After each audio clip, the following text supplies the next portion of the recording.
هدية من الرضيع لكم، هدية من الرضيع لكم اللي يشاهدني واللي يسمعني.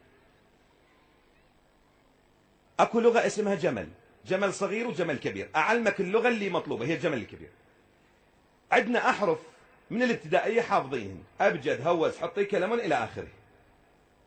الاحرف طريقة ابجد هوز، تكتب من رقم 1 إلى 10 على حسب أبجد هوز، بعدين تنتقل 10 20 30 40 يعني عشرات.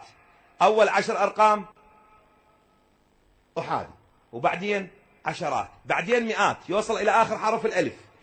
عند ذلك تطلع اسمك بعد سويت التجدول، جدول رياضيات، أبجد هوز حطي كلمون، والأرقام من 1 إلى 10، بعدين تنتقل من توصل 10 تصير 10 20 30 40 50 60 70 80 90 100، بعدين تصير 100 200.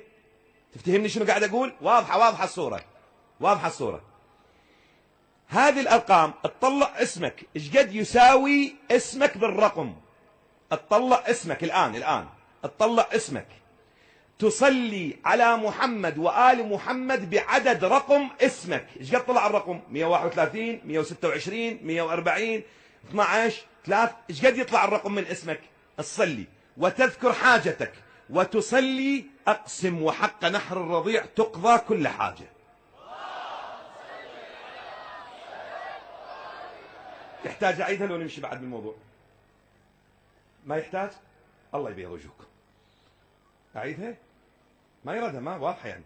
ابجد هوس حطي كلم، وبعدين تحط الارقام عليهن، وبعدين تطلع اسمك يعني هذا جدول حتى يعمل به كل واحد، وتطلع من هذا الجدول شنو؟